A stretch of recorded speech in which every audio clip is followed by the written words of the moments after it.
Yeah, yeah, Um, absolutely. Hi everyone, thanks for joining us again for another week on Ag in Conversation. This week we have a friend of mine, Conan Moynihan, to talk about regenerative farming and all that he's doing over at his consulting company, Force of Nature. He's also just been over in the States. And it'll be really interesting to have a quick yarn with him about what he learned over there. So, we hope everyone who moved house last week is settled in and starting to find your ways around the new farm. But just to start off with, I'll get Conan to introduce himself and let us know a little bit more about Force of Nature. Well, thanks for having me on, Emily. It's great to see you, and hi to little Ted there as well. Force of Nature, well, I'm an independent farm consultant up in Canterbury, but I work essentially North Canterbury through to Central Otago, working with all types of farms, but mainly pastoral based. My real passion is around soil and farm ecosystems and how do we drive profitability in farms while actually protecting the environment as well, because they do go hand in hand. And I do a fair bit around education and trying to do a bit of social media as well, because it seems like no farm consultants want to show their faces in New Zealand. So yeah, having a bit of fun with that too. Yeah, cool. And Conan actually has his own podcast that is focused around some of those topics. If anyone wants to, don't hang up on this podcast, but later on, jump over and have a listen to what he's got to talk about because I know that he's interviewed some really interesting people and talks about some really interesting topics over there. So to kick us off, do you want to tell us a little bit about what on earth Create is and what you were doing in the US? So Create is a transformative journey really. It's an 8-month program that I was undertaking with Integrity Soils, which is a company owned by Nicole Masters, who's a Kiwi from the Bay of Plenty, but she now resides in Montana, the beautiful Montana. So essentially it's a way of teaching us a lot about the agroecological way of farming. How do we farm with nature, ecology, and then actually how do we work with the human being behind the farm, because that's where we actually get the transformation to work with. So there's quite a bit of personal development within it, and then there's quite a bit of technical knowledge. It's a bit like getting a whole lot of hit with a fire hose of knowledge and also personal development for 8 months. So for me it was a huge jump in my career, unlocked a lot of my own self-confidence and just the ability to know that I do know enough now and I can provide value to farmers in my current state, because I am on this constant journey of personal development, and everything I learn is with the intention to farm one day myself. So I'd never ask anyone to do something that I wasn't prepared to do in my own farming system. Yeah, cool. That sounds really interesting. And I think a lot of people probably look at the American farming system and sort of wonder, what do they have to teach from us when they're thinking of row crops and things like that, and how does that apply across into our more pastoral based system? Do you want to kind of shed some insight into that and, how Nicole's sort of, I guess, crossing that barrier? Yeah, the US is a interesting beast really, because it's just the scale there is just ginormous. And to be fair, I've only really spent two very different states, so Texas, which is right down the bottom, and Montana right up the top. The interesting thing about Montana is they have a growing period of only about 40 days every year. So it's just grows like stink for 40 days. So you're growing a huge amount of grass and then trying to manage that for the rest of the year. And then Texas is very hot down the other end. Yeah, I guess what we can learn from the US is like they are trying to get better, and it's one of those things, once you do know better, you start changing your farm practices, and they're very open and curious to how they can improve. What Nicole's managed to do is create about 40,000 hectares of farmers up there that are all under adaptive grazing and biological farming inputs, and that's up around Montana, North Dakota, Idaho, and all that, which are areas that are struggling. So for me, they're probably a lot further down the track around the soil degradation. We hear they've got 50 or 60 harvests less, but to be fair, New Zealand actually also has some of the highest rates of soil erosion as well, and that's something we're not talking about here. So we can learn and observe what's happening there so that we don't end up in that same place. Like there's areas there that had a metre of topsoil and they're now down to subsoil, and they're trying to farm that. So that's incredibly hard when you're just doing the same rotation of soy and corn. And I think New Zealand's ahead of the curve in terms of when it comes to cropping. We've been pretty good at managing our crop rotations and utilising stock within our systems. And we're starting to see over there that the first thing that those cropping guys will bring in cattle, because they don't have a huge sheep population, to start moving nutrients around their farm systems and create rest, and then looking at biological inputs as well. So I think for us, the big thing as farmers we can learn here is we can look to the US and see the issues that they're facing. Like a lot of them are very similar to us around succession, farm profitability, struggling food systems off the back of that, and also this whole thing around GMOs and increases around glyphosate in New Zealand that are being proposed. We just have to look at what's happened over there, and there has been no success around GMOs. In fact, the whole reason they brought them in was to reduce, I guess, the pesticide use, and there's some studies around that saying that the pest increases are 200 times what they were when they were non-GMO crops. So you're actually using more on the other side. So I think for us, it's just a really good opportunity to look at what the path we're actually heading towards. And the more that we get big companies coming into New Zealand dictating what we can do and can't do, I think it's just a huge opportunity for us to look, hey, we don't want to head down that path. Let's create a system here that is resilient and start making some subtle changes to our farm systems so that we can continue to be thriving down the track. Yeah, that's really interesting. So kind of what I'm hearing you saying is, there are quite a few steps ahead of us in terms of degradation, but they've actually also started on the journey. And so we are in the fortunate position where we can see what's going to happen if we keep going, but B, how turning it around does work, and we can, I guess, catch it before we get there, and look at what's working in terms of some of the steps they're taking and apply them over here. I guess that's like in terms of the GMO, that's really interesting what you're saying around the pests and how that's actually increased since they've gone that way, because I think that's something that a lot of people here are quite worried about, and potentially what they were thinking could have been really helpful, because obviously everyone wants to lower their input costs for both the bottom line and the environment. Yeah, I'll just quickly say that if we go down the GMO route, it's actually going to cost our farmers more every year to pay for the GMO seed. It's almost going to become like a licensing option, and these big companies are all going to be based overseas, so the money will be going out of New Zealand to places like the States, where they're actually actively trying to go away from GMO in their food systems. We're seeing a change with the current government there, which is surprising, which is going towards a more healthy system and trying to align the agricultural system with that. You just have to look at the non-GMO project, which is like a certification that's on a lot of their foods there. You see that everywhere. There's a push for more organic regenerative food and creating local food systems. So the GMO thing hasn't worked, and the reasons that a lot of people think it'll be successful here is for our emissions. But if we look at it in the terms of ryegrass, if we just change the way in which we farm our systems slightly, or introduce more biodiversity, and then feed our livestock the correct rations in the stomach, we actually reduce that methane output from the livestock, and we actually have seen a massive decrease in, say, our sheep numbers over the years as well. So I think we're already achieving what we need to for our clients. We just need to be a bit smarter than rather than jumping into GMOs or biotech on that front. Yeah, it is kind of easy, isn't it? I don't obviously have the knowledge that you have in this space, but it is easy to jump at the new shiny thing and hope that that's going to be a silver bullet, like we do with lots of other things, when actually sometimes you say, steadying the ship and keeping going, doing what we know can actually produce long-term the better results. And I think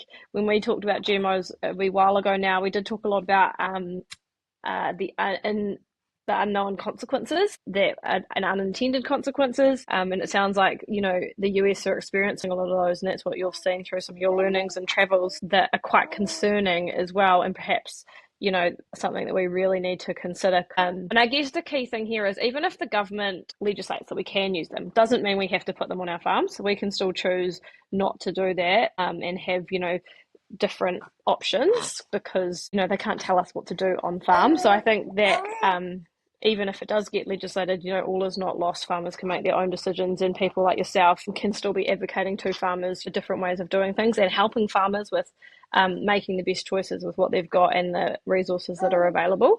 I'd be really keen to, so tell us about your trip to Montana's, where you've been just most recently, isn't it? Give us some highlights, I guess some key learnings, and maybe one or two surprises.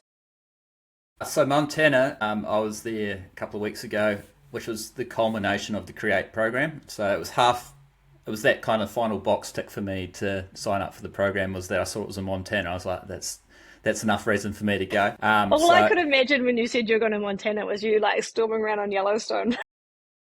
Yeah, I did a bit of that, and I was wearing the cowboy boots all week while I was there, just really hamming it up. But yeah, I'm a big fan of Western Montana. They have a really incredible ethos around food, and it has come off the back of essentially COVID. They produce a lot of beef and that, but it was all going out of market and out of state. So when COVID happened, their food systems kind of shut down, and they didn't have all the fruit and veggie that they normally would have access to. So off the back of that, they've gone out and built this quite cool ethos around their farming, but also their communities, and trying to create a local food system. What I really like there in this place called Bozeman is they have a food grocer that's a co-op, so all the community actually own this grocer, and it's supplied by local farmers, and it's like got everything you need, and it's got like food buffets, so you can go have lunch in a cafe upstairs, and it's all owned by the local community, and it's really well run, and it's a model I'd like to see here at scale, instead of having heaps of little farm shops, a place where farmers can all sell through one point of view, and the consumer can go in there and pick up that food or do the whole grocery shop in one place. So that's really cool.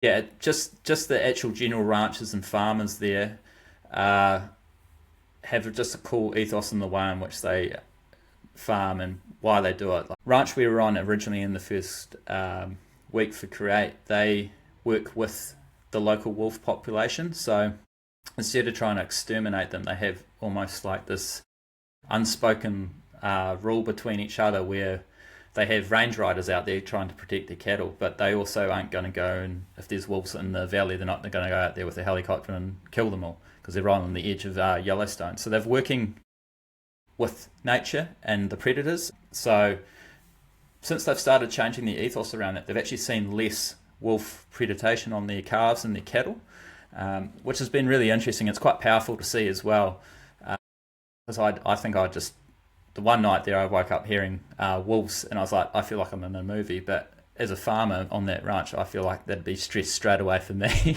And then they also the most densely populated area for grizzly bears as well. So they're just roaming around in the paddocks in the morning and at night, so it's quite surreal. But they do have a government program there where if your cow or calf gets eaten by a wolf or a bear, you get paid. I think for a wolf it's 10 times the worth of the cow, and they're just going through, what is it, they're having peak cow prices over there at the moment, so it might be 4,000 Kiwi for a steer. So what's that? It'd be $40,000 the government would pay you if a wolf killed one of your cattle. And then I think it's about 7 times for a grizzly bear. So it's almost like you could make more. That's ridiculous. Yeah. But I suppose they're trying to keep that ecosystem going, and since that started working, they're getting better. Like they're actually working with nature in the farm, and it's starting to grow a bit more, and the ecosystem's starting to thrive. So that's pretty cool to see. Yeah, that's wicked to see, and like it's also quite interesting to see sort of that it is being successful, because you kind of, I guess, think, oh, leave the wolves alone, it's just going to become worse. But to see that, actually working with them and is working is sort of really interesting, because it's a do less approach. Yeah, exactly. And it's a very new thing, and I guess the catchment group that they work within there's still guys that are very like, oh nah, the wolves, we can't have the wolves. So the morning after I heard the wolves, when I was trying to sleep, there was a helicopter flying in just to have a look around to see where they were in the area. So it's definitely a new way of doing it, but they seem to have success, and I guess it's still one of those things where you got to change mindsets around this apex predator that you can't really control, but you also can't exterminate. That was probably a pretty surprising thing. The other thing was the price of ranches there is just phenomenal. Like, we think land's expensive here, but you're talking $45-65 million for a ranch. So how can someone come in and buy that and then expect to make a heap of money off that with cattle when you've only got 40 degrees days a year? They're quite often owned by rich people from further south or Silicon Valley or Hollywood actors. But then one of my coaches there leases quite a lot of land off these people, because they come for 2 weeks a year and they just want to see some cows. So she gets cheap leases to manage the land in an ecological way, because they want to see the biodiversity come back when they're there on farm. So there are opportunities, but yeah, to buy something there, you pretty much have to have some oil money or be famous, I think. Crazy. First of all, I think we should be thankful that we don't have apex predators here in New Zealand. It's a whole different level of stress, isn't it, to be concerned that a wolf's going to come out and eat your cattle. When you were talking about that, I was thinking, oh my gosh, what about me? Yeah, exactly. You just don't even think about it as a Kiwi. Like you're walking around in bare feet. Luckily, they don't have snakes up there, but you see a grizzly bear 2 or 3 paddocks away, but your mind can't comprehend it because it's still not close enough to threaten you. But then when you see them running around, you're like, they're actually as fast as a car. So that's terrifying. It is absolutely terrifying. I don't, like you said, really hard to comprehend. And imagine, yeah, just crazy seeing one of them walk up the driveway. A big red stag's bad enough, they're not going to Yeah, do much to yeah. you. But giant elk as well. So But yeah, really interesting what you're saying, how they're integrating farming with nature, hmm. how that's actually working for them, and also the challenges with farm ownership. I mean, a lot of people in New Zealand, we talk about this all the time, have this exact same issue, but to hear that it's sort of tenfold over there, but they have worked out a way that leasing, is affordable and creates a win-win for everybody is really interesting. And I think just before we jumped on the call, we were kind of discussing some of the pathways into farm ownership in sheep and beef. And, I think looking for that win win that suits everyone is definitely going to be the way forward in the future. Yeah, I suppose what over there surprised you or was something that you didn't expect that you might find? I guess just from being on Create, we had 24 people from all around the world. And the thing is, every agricultural industry around the world is facing the exact same problems that we have here. So that was quite powerful to learn that from other people, what they're dealing with, how do they go about it in their country, and then just create a network of experts in different parts of agriculture as well from around the world that you can.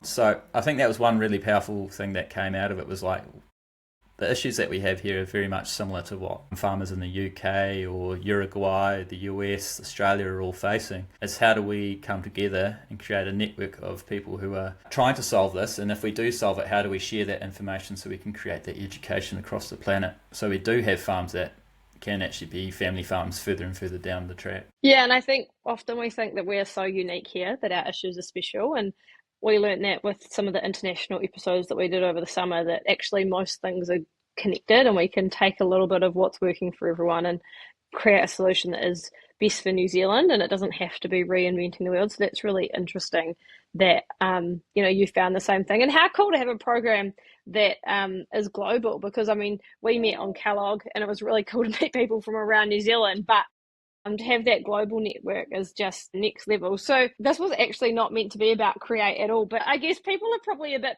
curious. Mm-hmm. Before we kind of go any further, do you want to sort of let people know what they could find out about it if they are interested? Yeah, absolutely. So the next Create is actually in Australia and it's in September this year. So it's an 8-month program. You do basically a week intensive at the start on a farm with the 24 other people. There's a few coaches there as well that guiding you through it. And then it's basically online modules and class calls every week. And it's about 10 hours work every week. I thought it might be less, but it was definitely 10 hours every week. If you're working it, you've got to factor that in. And you do a project as part of it. So you work with a producer, coach them through the issues, do a whole lot of soil testing and ecosystem baselining, and then create a project that falls out at the back end of it, which is pretty cool. Applications are actually open until the 26th of June. And if you go to the Integrity Soils website, you'll be able to see the application form or the PDF pamphlet and their Instagram as well. I've got some videos basically from our cohort discussing what we all took away from it and how it changed our lives. So, yeah. Yeah, interesting. That was not at all what this podcast was meant to be about. But I think because you were kind of integrating it, people were probably sitting there thinking, what on earth is this Create? Yeah, probably should explain it. It's good to just give someone some places to go. So I guess you've had some really cool experiences over in the US. Without giving away your trade secrets and like commercial advantage, how do you see that you're going to be integrating this into your work here in New Zealand with New Zealand farmers? Yeah, well, I guess everything I've learnt is all available on the internet anyway. So it's kind of what Nicole's done is brought in all the experts and the knowledge that she's gained over the years and written a whole lot of curriculum for it. So essentially everything I know is already out there, and there's plenty of guys and farmers in New Zealand who are much more knowledgeable on this space than I am. But for me, it's all about coming back to that farm profitability and how do we build resilient farm businesses, resilient rural communities, and how do we actually build the resilient people behind it. And that's what I'm really passionate about, is how can we give the farmer the tools so that they can be successful. And it's basically, I just want to transfer the knowledge that I have to the farmer so that essentially they don't really need me anymore, which isn't a great business model, but I think it's more about that greater good for the industry. How can we teach them that they don't need to use X, Y, Z to be successful, and actually we can make more money if we peel things back a little bit. And that's one of those things that's really hard to get people to wrap their heads around, that chasing production actually doesn't lead to more profitability. There's a point within your system that you kind of hit a tipping point where every dollar you're starting to invest in it is actually not making you as much on the other side. And that normally coincides with environmental degradation. So what we really want is happy ecosystems and happy livestock and happy crops, and also happy people that are working on the properties, because that's also a struggle. We want to create a system that people actually want to come work for us and they can grow and be who they want to be, and actually know that what they're doing has a beneficial outcome for their communities. Yeah, absolutely. Because I think sometimes we forget that actually we can't do anything that we want to do without our team. And I think sometimes we're too busy chasing some of those things that you mentioned up front to think about the people on the ground and what they want to be doing. And it is easy to get, like we said before, get caught up in the shiny new things, and then not consider actually what the day-to-day activities that, you know, your shepherds or management team or whoever it is, and it might be yourself, which is just as important, having to carry out to deliver on those upfront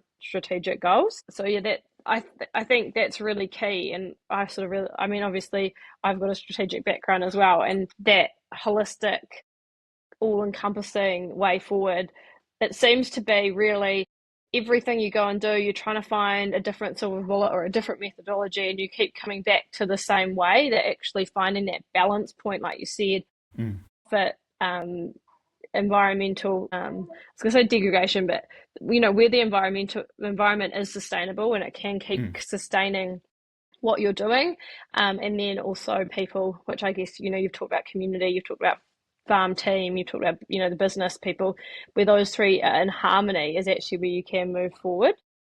Yeah, totally agree. And I think when farmers invest in themselves, it almost gives them this confidence, or it changes the way that they view their landscapes. Because if we're just stuck in the nitty gritty every day, just the same issues, and they seem to be compounding it, it's very hard to see what opportunities that lie out there. And that also wears off on your team and your livestock or your crops and everything. So yeah, I think we've got so much potential here that's not being realised. I think there's also a bit of a mentality in New Zealand, that tall poppy syndrome. Like if farmer wants to do better for themselves or do something different, the community is pretty quick to pull them back into line or try cut them down. And that's why we see people who maybe do things like get on boards or Nuffield or go do regen. They generally get a little bit, people kind of change their perception around them, even though they're the same human being at the end of the day. They're just trying to grow generally for the greater good for their families, their businesses, and actually help their communities at the same time. Yeah, totally agree. And I think that's a nice place to leave it. But before we do leave, do you want to give us a wee, how do we get in touch with you? What's Force of Nature? You know, if people are thinking this sounds really interesting, I'd love to have a chat with Conan about my business, about what he could do for me. Do you want to let us know where they should find you, what they should be thinking about? Yeah. So if you want to get in touch with me, I've got my website, which is forceofnatureconsulting.com. Find me on LinkedIn, just search my name, or Instagram, Force of Nature NZ. I'll put all those links in the show notes, and we'll tag you on social media as well to make that easy for people. Yeah, absolutely. And my model is kind of more of coaching rather than consulting. So it's working alongside you to essentially pull out the ideas that you have in your head and connect you with the right people. But I'm also really passionate about the soil and agronomy and ecosystem stuff. So I'm quite a generalist, but I'm trying to now filter it down into general farm consulting or coaching, and just transfer my knowledge to the people that need it or want it. Yeah, cool. Oh, that's amazing. Thank you so much, Conan, for your time today. I really appreciate it, and I hope you have a lovely day. No worries, you too. That idea around the co-op, I think, is really interesting and funny. You should say that Matt's farm discussion group went down to Southland and saw some of the veggie